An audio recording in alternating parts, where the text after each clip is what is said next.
DJ Bumbo Clap, my Got me on the beat, so it's a banger.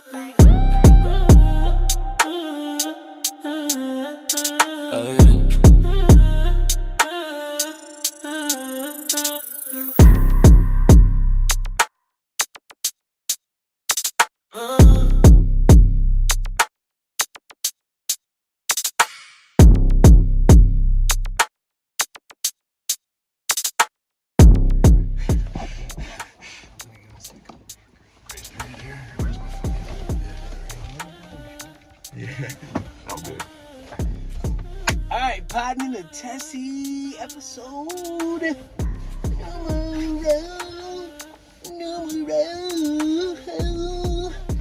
Uno. Number one. Yes, sir. Yeah. So, I'm here today. My name is none other than Grigio the Great. And I'm Derek Ha. And this is my boy, Derek Ha. And he is black of black and white, and I am white of black and white, and together we are black and white. You better believe that. So, what we decided to do was everybody's podding and everybody's talking shit, so we said, fuck it. Why not weigh in? Have a take on things. And talk some shit. Yeah, talk some shit. Maybe even have some entertaining guests for you guys every so often, you know what I mean? Somebody, we're gonna just kind of throw them in the back. This shit is called Poddin the Tessy. So basically, we're just gonna be sitting in here. Episodes are not that long, probably about a good half an hour or something like that. We'll try to figure it out. Still working it out.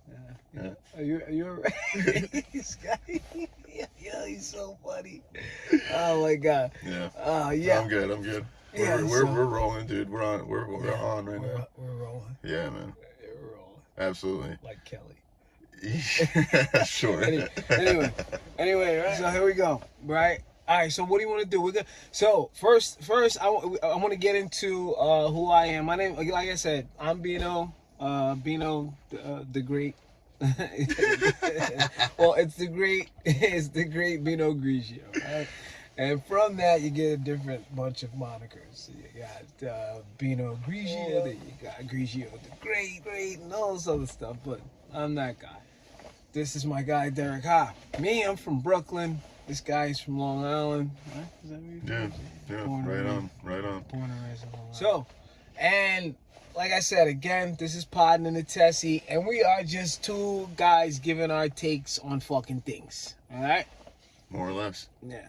You know what I mean? Yeah. All right. So, that was good that you explained that, because that's gonna go into my first question. Basically, what we're doing on this first episode, to narrate for a second, is to explain kind of who we are, but also ask each other and get to know who we are more with each other. Right. Because some questions when you're hanging with your people, you kind of sleep on and forget to ask. So this is true. We wanna learn for each other, for ourselves, and for you guys. We actually we had said a while back that we had did a whole album together. By the way, me and him. It's called Black and White. You can check for it on the DSP. It should still be up on the DSPs. I don't know. I'm trying to escape the DSPs. Anyway, go in the comments if you want it. We'll send you the album because it's amazing. It's definitely on SoundCloud. Definitely on SoundCloud. I was just gonna say. Yeah, it's definitely on Untitled. We'll put it on Untitled. Yeah. You can find it, but right now we're trying to figure out the pay for play thing. Anyway, and we had always said that we needed to actually just do an interview of one another, because like we were kind of like we vibed, but like we didn't know about each other's background. So I guess that's where we are today. So yeah. So you were saying earlier a lot of the different monikers. So I wanted to know. And I can't believe. Is this your first question? Yeah. I'm going right into it. You know, it's on point. It's on topic right now. One. Yeah. I was just really sleeping on this question because it just fits so well. How did you get the name Binot? Wow, that is complex. So wow. All right. So when I was a kid, I used to. It morphed into so many things. When I was a kid, I used to roll bamboo. So my first name was Bamboo. It was me always having the bamboo paper, and then Wow, it's raining. It's raining. It's raining on the Tessy. Anyway, Poddin in the rain in the Poddin in the Tessy. rain on the Tessy. Yeah. So then, what happened was, Bamboo turned into Bambino, like on some Babe Ruth shit. Oh. Right. And then I was like the baby of the group that I hung out with. So I was like the little Bambino of the group that I hung out with. And then as I got older, I didn't want to be Bambino. I didn't want to be a baby anymore. So then it grew into Bino. That's crazy. Right. Then as I got older, it went into Binot Grigio because I became like this older, sophisticated person. And then after mastery, I just became Grigio the Great. And then it was the Great Binot Grigio. And It's not as complex as I thought. I thought it was gonna be like some crazy backstory for like 10 minutes. That's interesting. That's kind of how names work, right? You kind of start off with one, and then they transpire into different things. Definitely. Yo, that's crazy. It grew. It just A little Bambino. Yeah, I'm a grower, not a shower. Anyway. Same actually. But yeah. So what about well that's Derek Howe's your name, so right? Yeah, my last name is Hakeem. I would ask you about so Derek Lee, but I don't want to get into that story. Can I give you my first question? You D. All right. Yeah, 1D. Anyway, so when is the first time that you heard hip hop though? That's crazy. So like, in Because like I'm just imagining like you didn't grow up in a household where your mom's was like playing like fucking No, definitely not. like NWA, you know what I mean? Like fuck the police type shit. So I lived in Queens for my first 8 years. Okay. So I was around, and like skateboarding, basketball, and hip hop all like tied into one at that time, like the late 90s and the early 2000s and shit. Whenever I would go to the park, I would hear it, but I would hear it in terms of like just the style and the sound. I didn't really invest myself in it. 4 or 5 years old, it's kind of hard to do that. Right. But I went to a family friend's house that lived in Pennsylvania at the time. We were visiting them, and they put on Ready to Die. Oh. And that was when I first heard heard it like in a sit down, listen to, focus on its setting. And I was like, yo, this shit is too fucking fire. Like Cinematic, right? They were so cool. Everyone was so like, first of all, it's Biggie. But he was so cool, like the way he rhymed and the way he carried the beat, everything like that, to me just struck me as like, okay, this is a really cooler form of the music that I'm listening to in my house, which I love. Like we listen to a lot of the blues, a lot of rock and roll, a lot of, other shit, even like stuff like Gypsy Kings, you know what I mean? Like that stuff would be on in my house all the time, which is a little stray away from rock and roll, but it was all that. But I heard the blues for so long before I heard hip hop. I think that really also tied into it. That's what I'm saying. That's why I kind of wanted to know like where your origins were and like the start of. Like, yeah, it was Notorious B.I.G., man. Yeah, that one of the greatest places you could probably ever start. Yeah. There's no better starting place in my opinion because that capsulized. Especially being from New York, like I feel like that was also just a perfect embodiment of like what I wanted in terms of listening. Yes, and at the time that you stepped into the awareness, you know what I mean? Like there's a lot going on at that time. That capsulized everything. Yeah. Really, everything that Big was talking about, especially that album, Ready to Die, because that's the first album. Yeah. And that's the one where he was kind of like that raw Big robbing people on the train and shit, and like it was cinematic in a way that it had like a beginning, middle, and like an end type shit. And honestly, for the East Coast, that was probably like our. Now, who else was doing that? Maybe Eric Sermon. Yeah, I think Eric Sermon. Yeah. People were making big albums like that had like cinematic. Like the West Coast was doing it, like Snoop and them and Dre and them. Like their shits had intros and like fucking like they just felt like a movie when you were listening to them. And a lot more raw out here. Yeah, it was. We just had raw hip hop, and then that was kind of like one of the first shit where they had like kind of like. It gave a cinematic feel in the beginning. God damn it, Valletta, you keep that back in the kid. And they had the fucking noise in the train station, like, yes, nigga, you ready to rob this train? Yeah, nigga, I'm ready to rob. Like that cinematic shit that Big and that whole team and Puff and them came with, bro. That shit was a even on No Way Out, when all of them are on that, all of Junior Mafia and all of them, you hear those intros and those interludes and those whatever, and they go super hard. Like, shout out to my boy D-Dot. He's actually responsible for some of that shit too. word up.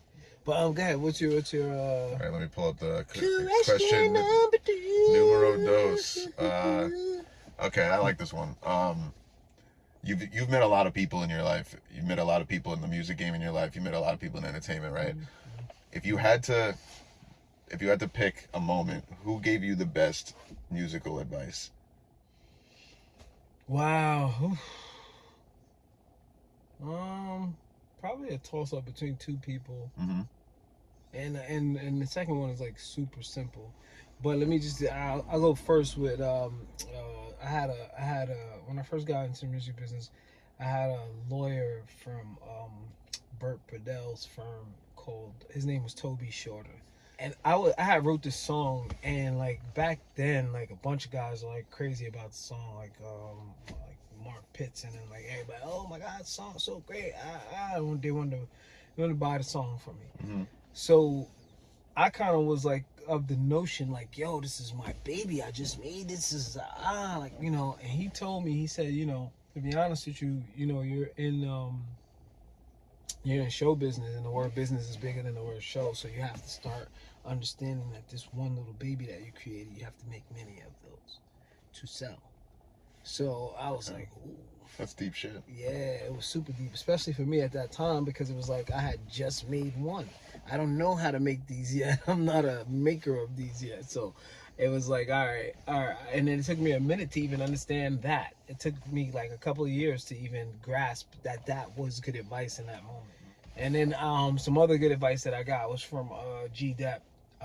A long time ago, G Dep, I had met G Dep a couple times before, and we had met in D-Dot's studio, and then I seen him in Puff's studio, and we was talking, and I was like, yo, damn, bro, I don't know what to do. Like, I'm trying to get down with Bad Boy or whatever. And he's like, yo, just keep writing, bro. Just keep writing, and don't really worry about Bad Boy. Just keep doing what you do, and then, like, you know, everything that you want will come. Like, he was trying to just tell me that if you put the work in, whatever you're trying to get will follow you. So, and I think that was like super big. Yeah, that's huge, bro. It's not that complex, but it doesn't need to be. That's true. Yeah. All right. So my second question. We have to my second question. Absolutely. My second question. So, who was the first white artist that you saw doing hip hop, and you said to yourself, like, yo, like I could try to, or was it a white artist, or did you just have like the notion to kind of like say, fuck it, I'm just gonna do that myself? Or did you see a white artist and be like, yo, wow, I could do this? Like, you know what I mean? Like, hey, listen, we can all say what we want about white rappers, right? And like how, you know, they inspire other white rappers, but I personally think I don't think this will come as much of a surprise, but like Eminem opened up so many like creative windows for me in terms of the, like, he just didn't give a fuck.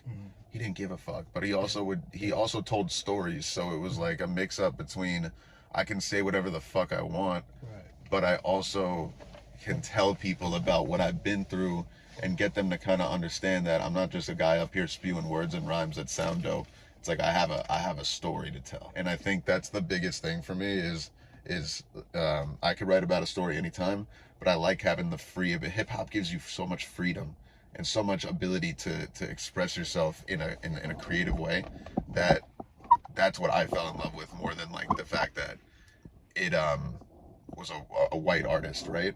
But the creativity of it all. Yeah, that's what really was like, you know, maybe you can just be like this, and the white and black thing kind of like fades away in a way. You know what I mean? It kind of meshes together at that point. And then, you know, look at M. Like, M's whole group was black. You know, D12 is he's the only white guy. He grew up with black guys. Yeah, so maybe his story's a little bit different than some of the others, but that's what makes him him, right? So for me, that was probably like the first guy. Because like when Hi My Name Is came out, like runs 9-inch nails through one of my eyelids. Like, that's just a crazy fucking thing to say. And I'm 7 listening to this shit, right? Or maybe 6. And I just remember, like, you're bringing up my mother and not playing hip hop in the house, right?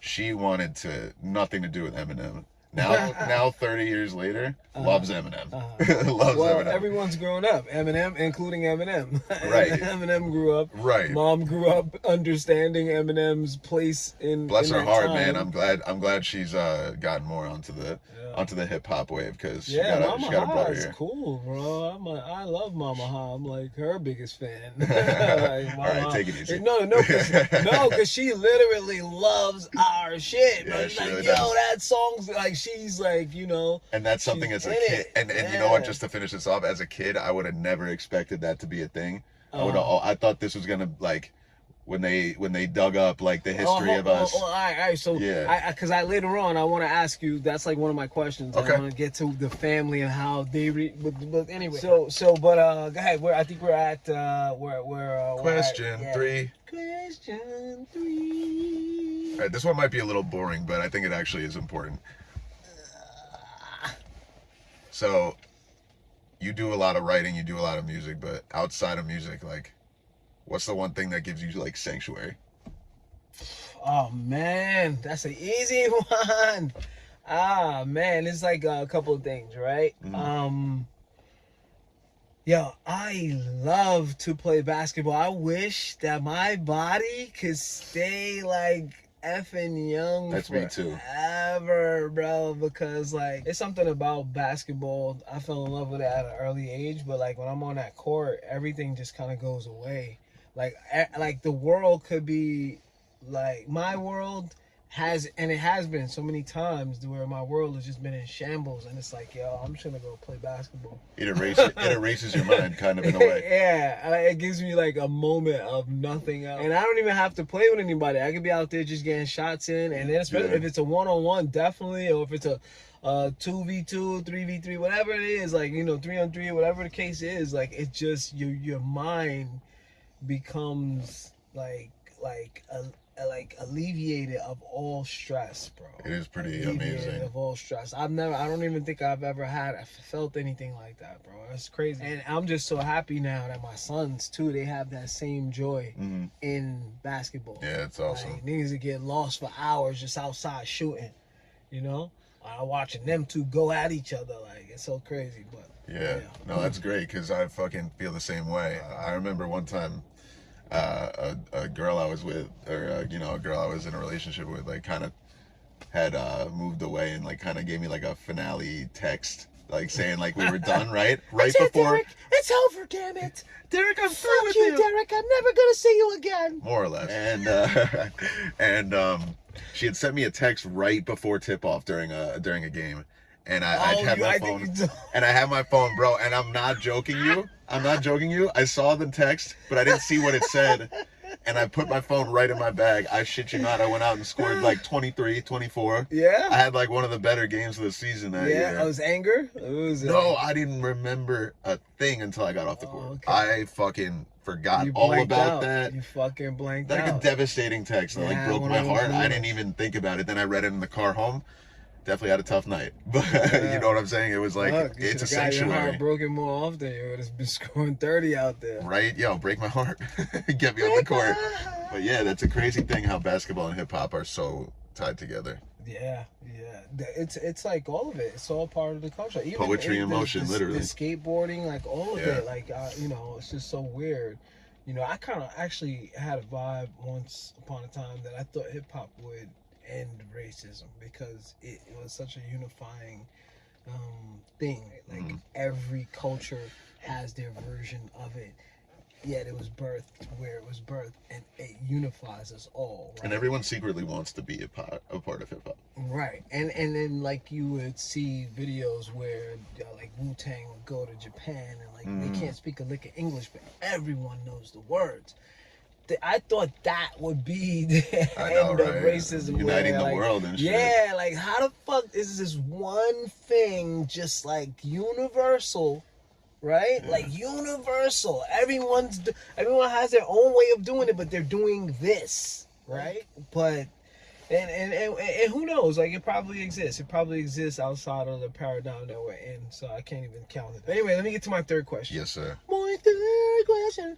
So my third question was exactly what you were alluding to. Like, how does your family react when you're like, you know, you're like either kicking your first rhyme, or you do like your first studio session, or like when people find out, like, yo, Derek is doing that hippity hoppity thing. Like what? like what? That's probably what they said. What's the vibe when they get that? So it's like my family definitely. They're not skeptical of anything I do. I think that I'm very lucky to say that they do believe that I can do. They're supportive. They're supportive of your phases. Yeah, right. I've been through so many of those. He's a skateboarder. So you got jokes. So basically, it's a house that believes that you can do anything you put your mind to. So, with that being said, I think the overall reaction of me starting to do this was like, good, you have an outlet. You have something. Yeah. I don't think they really saw it as something I would take further. I think, like you said, phases. I think they kind of thought it was just going to be a phase. But the thing with me is, like, if I really, really find it's rare for me to really find something besides basketball that was to help me, you know, kind of find that sanctuary I was alluding to earlier when I asked you that question.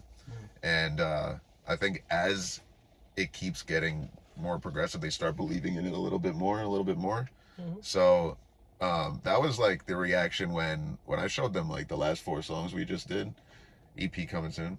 The overall reaction was like the most sincere and enjoyable of it yet. So I think just as it goes on and on, they become more they're believers more now. Involved, yeah, that's dope. That's super dope. Yeah, I'm very lucky to have that from them. It really means a lot. Yes, you are. Well, you have your role in that. Make sure, like, you know, you kind of manage yourself in them well. Yeah, you know what I mean? You gotta create and manage expectations and shit. Yeah. So, yeah, we're up to good question. I like that one. Number 4. Final question. I thought it was 5. It wasn't 5 already? You told me to write 4. Oh, okay. See, we're still hammering out the kinks in this show right now, but well, actually, the 5th question is a question that we'll keep and we'll be able to ask our guests, because it's one of those kind of questions where it just leaves us off on a good note. But go ahead. Okay, fair enough. So I like this one too. One place, like, you're touring, right? One place to play shows anywhere in the world. Either you have or haven't been there. Where would you pick? Have or haven't been there? Anywhere. You said you have a show tomorrow or tonight, and you have carte blanche to do whatever you want and fly wherever you want. They know me. They know my music. They know you. I want to go to Greece. Greece. My boys are out there right now. Shout out to Scoob. Shout out to fucking damn, what's this? Oh yeah, Don. Shout out to Scoob and Don. They out there on the Virgin cruise out in Greece. I wanted to go. That sounds beautiful. Yeah, it was a good $7-8 grand that I was not trying to spend it. But yeah, I want to Santorini, south of Greece, somewhere out that way, somewhere beautiful, where the weather's nice and the people are nice, and especially if they know my music. I mean, here nationally, abroad, I love performing in Orlando. Fucking Orlando goes nuts. They don't have to know your song. They're going crazy with you. Is that where they have Rolling Loud? Yeah, is that Rolling Loud? I'm not sure, but still, you know, fucking Orlando goes super dumb. I never knew that. Yeah, that's pretty cool. I performed in Orlando a couple of times. Shout out to Orlando. Yeah. So, what else? Yeah, that's pretty much Santorini, Greece. Okay, I mean, it's fucking lovely there. Yeah. From what I heard, at least, you know, 7-8 grand's. Yep. We're aspiring artists, you know what I mean? All right, so now my question number 4 is, what does legacy actually mean to you? Oh, that's deep. Yeah.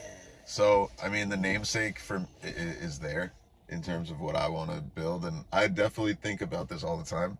I want to be remembered for, like, just what I did as a person, right? But I also want to be known and remembered as a person who just, like, put in his best, but also didn't ever try to do too much or impress people, I still want to walk into the room and be the exact same guy that I am on a stage or that I am in an interview. And it's hard to do that for a lot of, like, in a lot of examples, right, in a lot of settings. But, like, for example, the other night, I walked into a room of people I haven't seen in a while, and, you know, they're asking me a bunch of questions, and it gets a little overwhelming at times. You kind of don't know how to channel that same emotion where you're like trying to be humble and also explain it. You don't know if you're talking too much, right? And this is my brain now projecting it in this question. So for me, it's like, I just want to leave behind something that people are like, yo, man, that guy really did something, you know? And that's not for me to be like, I want the approval and satisfaction of others to make me happy. I want to stay happy as well, and leave that to another person that can look at it and be like, wow, you know, he inspired me.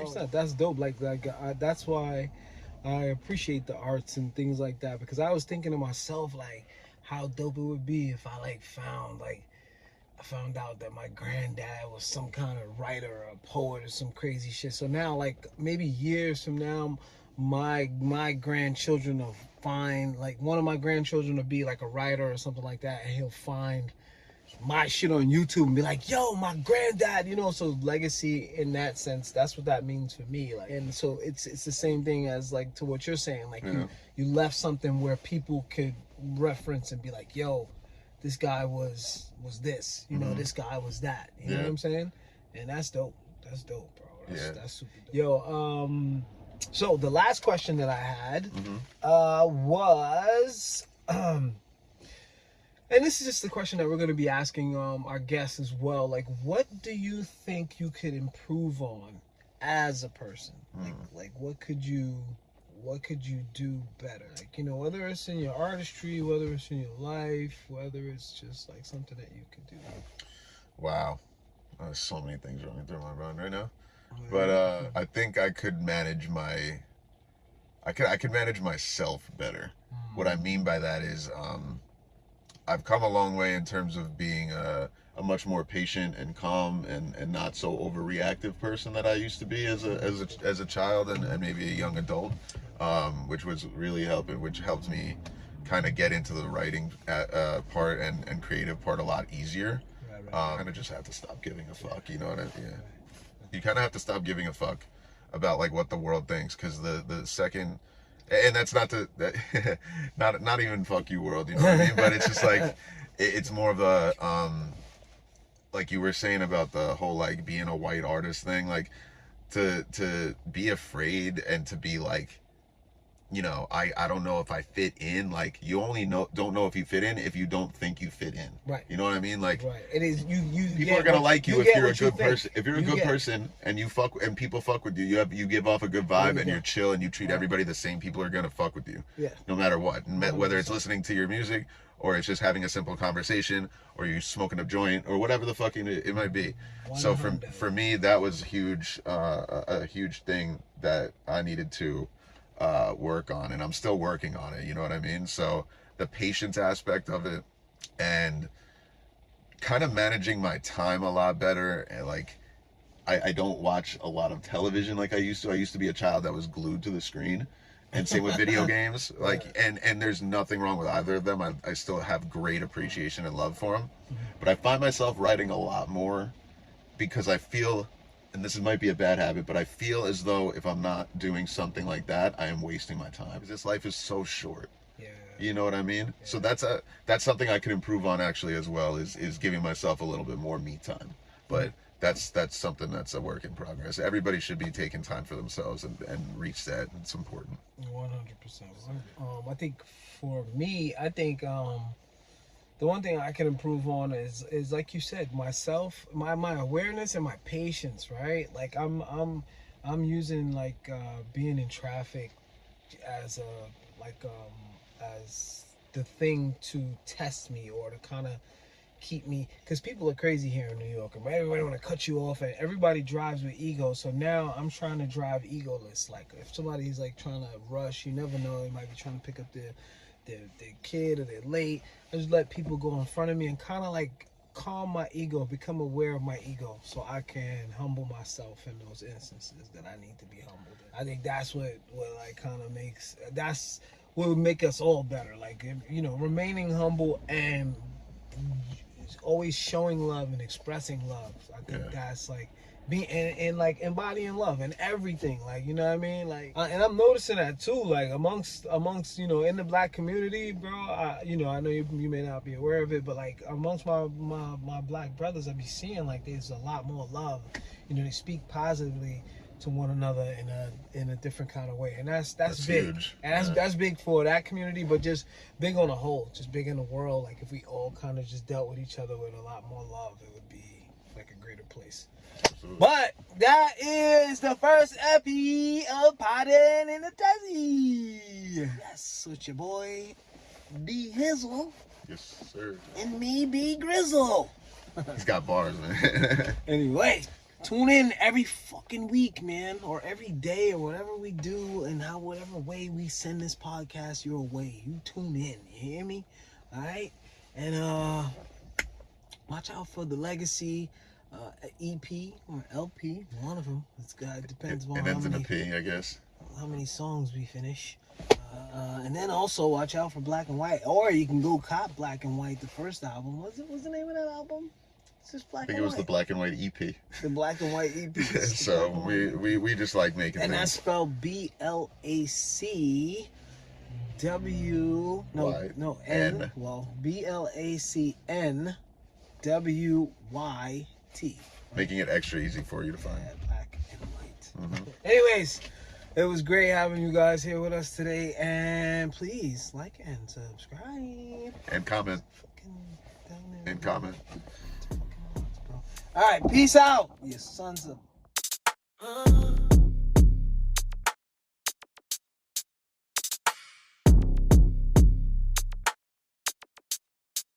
The legacy.